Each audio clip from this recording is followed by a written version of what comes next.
Hello, listeners. Welcome to another interesting time on Amogate Radio Communications.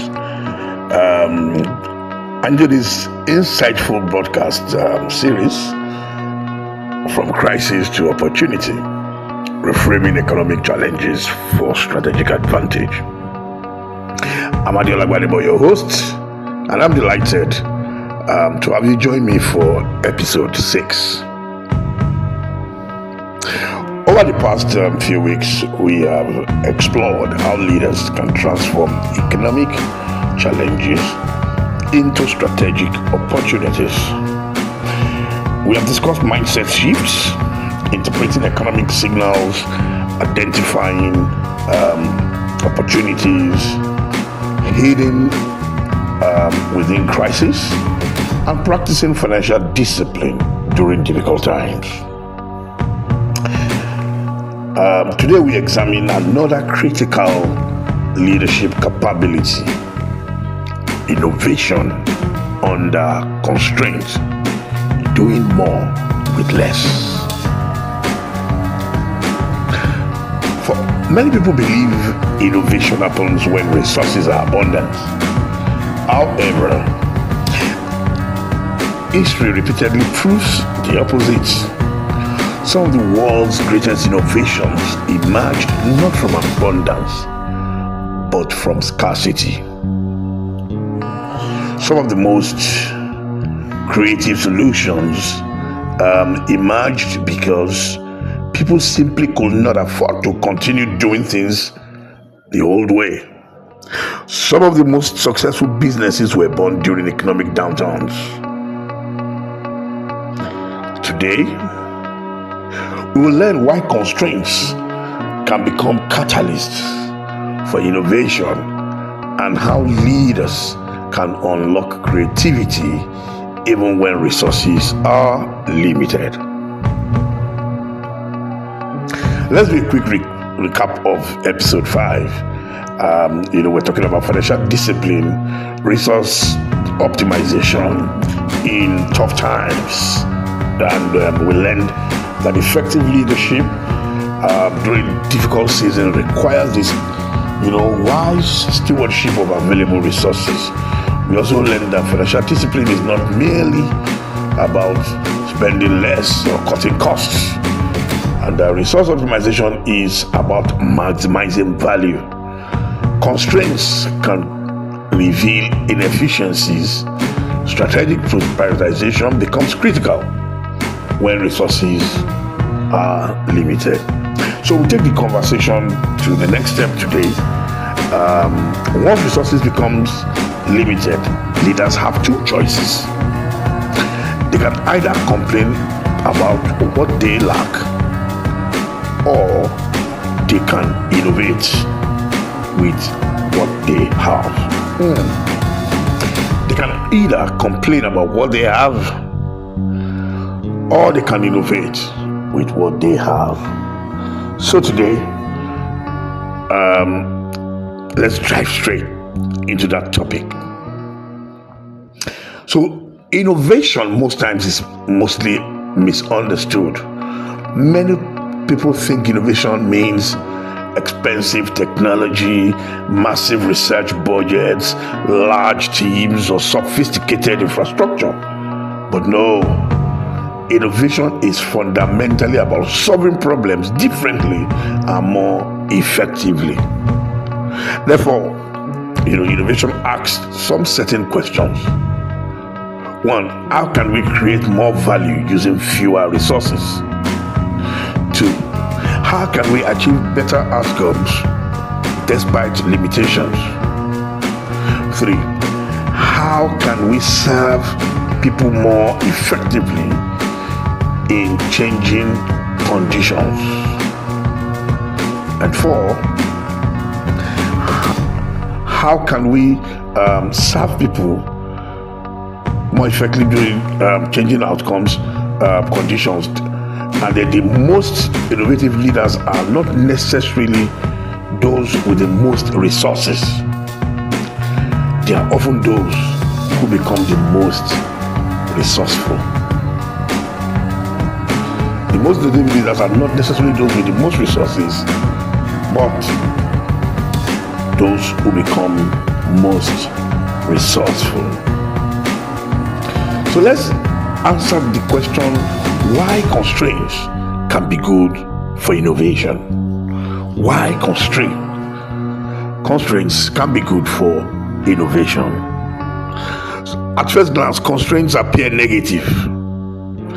They create pressure, they reduce options, they force difficult decisions.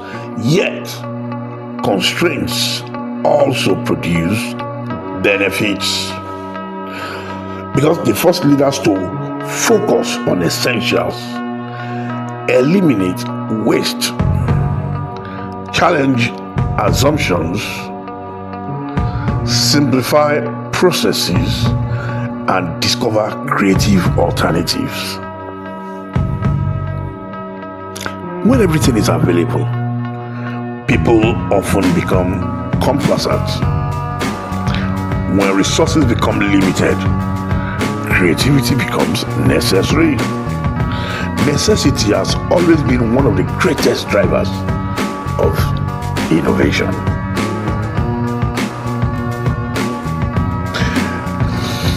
There are three types of constraints leaders face. Let's talk about them. One is financial constraints. The budgets are limited, revenue has reduced, there's cash flow pressure, and operating cost has increased. Two, time constraints. Deadlines are short. The changes in the market is rapid, and there's a need for urgent cost. The customer demands is now urgent. It's more urgent than what it used to be. Number three, resource constraints. Resource constraints, limited manpower, limited infrastructure, limited access to technology or equipment. So strategic leaders understand that these constraints are not merely barriers, they can become platforms for creativity. Now, let's take this case study about Netflix's transformation during resource constraints. Many people know Netflix today as a global streaming giant. What many people do not know is that Netflix began as a DVD by mail company. As technology evolved and customer behavior changed, Netflix faced a major challenge. Maintaining its existing model indefinitely was unsustainable. The company could have continued defending its old business model. However, leadership chose innovation. They shifted from physical DVD rentals to digital streaming long before it became mainstream. This requires significant strategic thinking because streaming technology was still developing and the market was uncertain. The constraint they faced was not merely financial, it was a threat of becoming irrelevant. It was a threat that was going to take them into extinction. They were going to be completely forgotten. Thank God for the innovation. So by reimagining their delivery method, Netflix transformed itself from a DVD company into one of the world's leading entertainment platforms. Now, if we look at what are the leadership lessons we can learn from this, innovation often begins when leaders stop asking, how do we protect the old model? And when they start asking, What new model does this reality require? So let's look at the innovation mindset. Innovation begins with questions. Innovative leaders ask, what assumptions are we making? What if we did this differently? What are customers struggling with? What resources can be simplified? What processes can be simplified? What value can be delivered faster and cheaper? So innovation is often less about invention and more about rethinking existing systems. Let's talk about frugal innovation. That means doing more with less. One of the most powerful concepts for African leaders is frugal innovation. Frugal innovation refers to creating effective solutions using limited resources. It focuses on simplicity, affordability, accessibility,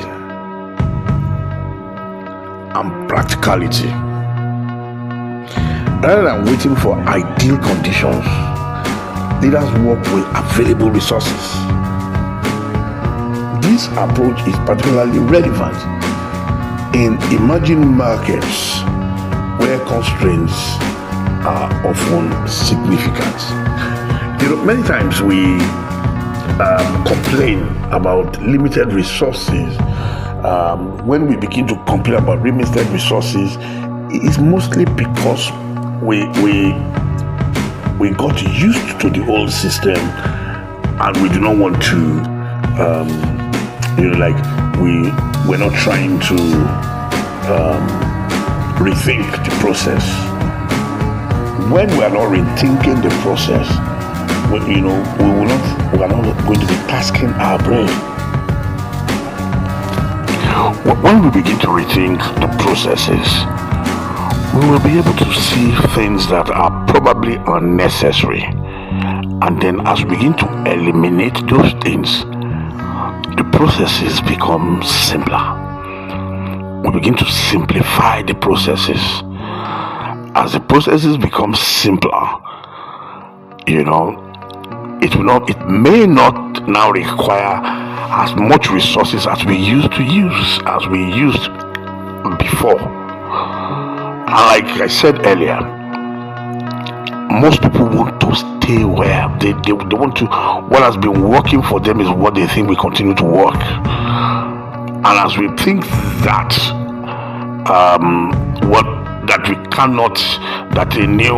because many people are afraid of change. Many organizations are not willing to change. They're afraid. They want the status quo. They want it to remain the way it is.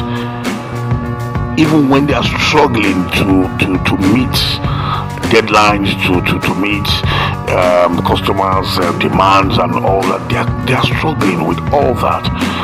But they are unwilling to rethink their processes, to take a total review of all the system requirements, the processes that is involved, and sometimes it could be administrative bottlenecks that delay things and all that, and make things become a little more expensive in running their systems. Therefore, what a strategic leader should do is sit down, rethink those processes, put up a team, to review those processes and come up with, and give them, so you force them to think, have to create that thinking model for them so they can see it, and then they will now decide that, look, this is a new way we can do this. So that's what constraints do to us. It forces us to rethink. It forces innovation. Innovation is not always about invention. It is mostly about doing that same thing in a new way. We'll go for a break now. When we come back from this break, we'll go to our second case study and then we'll continue. Thank you. At Armor Gates Training, we believe professional development should do more than inform. It should transform how people work, lead, and deliver results. That's why we support organizations through conceptual insight, practical learning, and performance evaluation right at the intersection of leadership, strategy, and institutional transformation. Our approach focuses on practical learning format that professionals can immediately apply in their workplace. At Armor Gate, we don't teach theory alone. We equip participants with real-world insight drawn from almost 2 decades of organizational transformation experience. Our programs combine multiple learning methods designed for real-time measurable results. Through seminars, we facilitate deep conversation on key subjects. Using group exercises, participants collaborate, reflect, and think strategically. With case studies, they then sharpened analytical and decision-making skills using real industry scenarios. Through relevant videos, we spark insightful discussions using relatable real-life context. All in all, every participant develops an individual work plan, ensuring the learning turns into real action after the program. Our training programs are hosted in world-class venues across global cities, including Addis Ababa, Nairobi, Mombasa, Cape Town, Dubai, Singapore, Kuala Lumpur,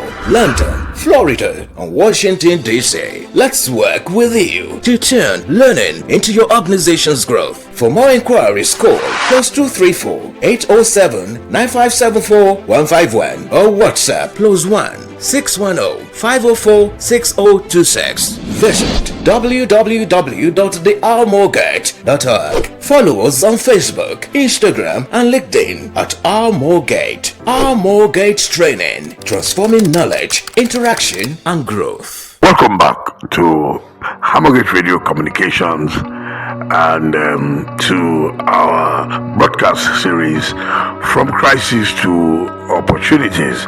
And today is the 6th episode in its series. Today we've been talking about, innovation, within constraints. And I just spoke about frugal innovation, where you have to do more with less resources.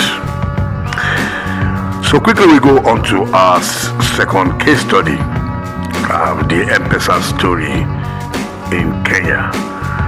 This is one of Africa's most celebrated innovation stories, the M-Pesa.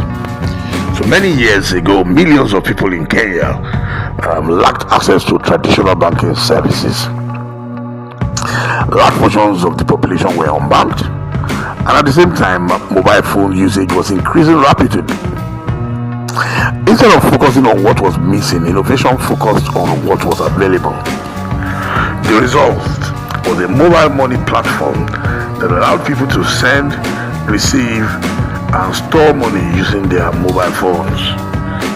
This solution emerged because leaders recognized a gap and leveraged existing technology in a new way. Today, M-Pesa is regarded as one of the most influential financial innovations in Africa. I'd like to proudly say also that in Nigeria, innovation has forced more mobile money platforms, technology platforms, and a lot has now actually come out of Nigeria, which are even now more advanced and more efficient than the M-Pesa story. I was privileged to be one of the stakeholders forums for financial inclusion in Nigeria, and while trying to generate strategies for how we can increase the banked population, and how we're trying to do that.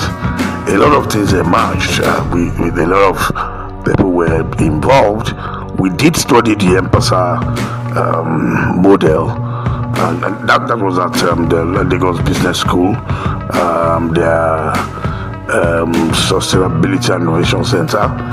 So we did quite a lot, and many things came out of it and all that. And now there are a lot of innovations, a lot of tech banks that you can just open on your phone and then put in money there, and before you know, you are doing transactions with millions of naira, and you can do a lot of transactions on them.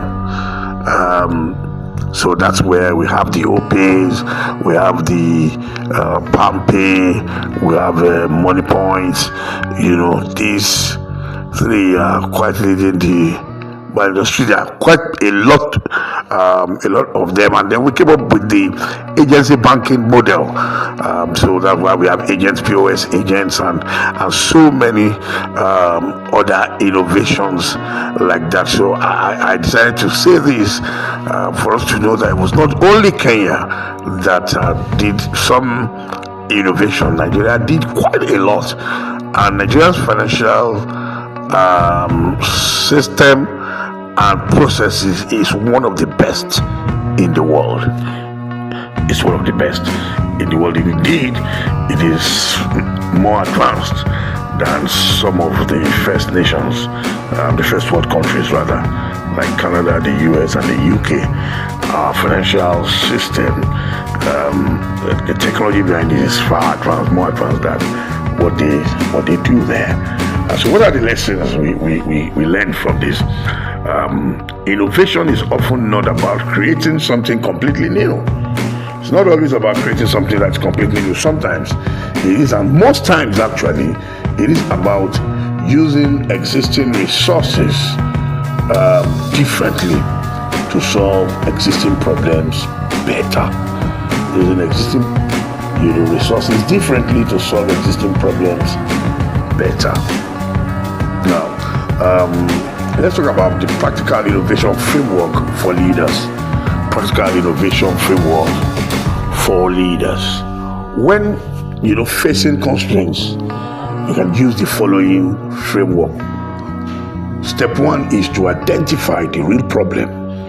Now, many organizations spend time solving symptoms rather than the root causes.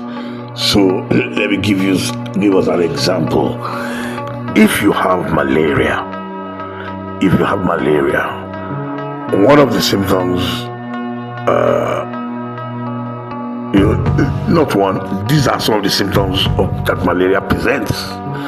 Now, you could have a headache, you could have body pains, weakness in the body, feverish conditions with your temperature rising, and all that. Okay. Now, if you begin to apply medication because you have headache, what you are doing is that you are treating the symptoms. So you take Panadol or paracetamol. You should take care of your body pains. But it has not reduced the sickness. It has not changed anything. You're just treating the symptoms until you now buy malaria tablets or you receive full malaria treatment before you would notice any change. So you need to identify the real problem so that you stop treating the symptoms. You must ask, what problems are we truly trying to solve? Step 2, challenge existing assumptions. Question long-standing practices. Must we continue to do this way? Why do we do it this way? Is there a simpler approach? Is there another approach that can be cheaper ask questions like that. Step 3 is to focus on customer needs. We exist to satisfy the customer. Innovation succeeds when it solves meaningful problems for the customer. Pay attention to their frustrations, pay attention to their unmet needs, and pay attention to the changing expectations. And step 4, experiment small. Have a little experiment. Not every innovation requires massive investment. Pilot small ideas. Try some small things, some little things that will not really, cause a lot of loss if it doesn't work. Something small. Test quickly, learn rapidly, adjust continuously. You have to. Step 5 is to scale what works. Now that you have discovered, new results, once results become visible, expand gradually and systematically so that it can expand. Now there are barriers to innovation. Common barriers to innovation. Many leaders fail to innovate because of the fear of failure. Innovation involves uncertainty. Not every experiment succeeds. Not everything will work. So because people are afraid to fail, they would rather not innovate. Attachment to old success. We've been doing well before. We're really doing well. We're really doing well. Past success can become future limitation. Another reason is perfectionism. Waiting for perfect conditions often delays progress indefinitely. And the last one is resistant to change. People naturally prefer familiar terrains, familiar systems. Strategic leaders understand that growth often requires a little discomfort. Get out of your comfort zone. Get out of your comfort zone. Now, innovation culture during crisis. Innovation culture during crisis. So, innovation should not be an occasional event. It should become part of the organizational culture. Leaders can encourage innovation by rewarding creative thinking, encouraging experimentation, accepting calculated risk, learning from mistakes, and creating safe environments for new ideas. When teams know they can contribute ideas without fear, innovation creates innovation increases dramatically.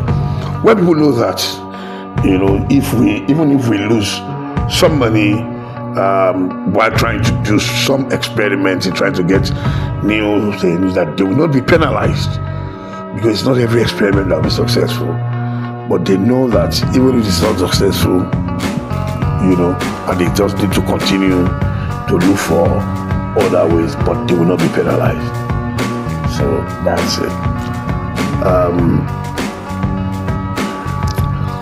Practical takeaways for listeners today. Here are 5 takeaways from today's episode. First, constraints are not always obstacles. They can be catalysts for creativity. Second, innovation is more about resourcefulness than resources. Third, the best solutions often emerge from real problems. Fourth, leaders should focus on experimentation rather than perfection. And the fifth is that innovation thrives when organizations create cultures that encourage learning and adaptation. So this week I challenge you to identify one major constraint you are currently facing and ask yourself, what is this limitation forcing me to rethink? What opportunity might be hidden inside this challenge? What process can I simplify? What assumption can I challenge? What small experiments can I begin immediately? Remember, innovation does not begin with abundance. It begins with curiosity.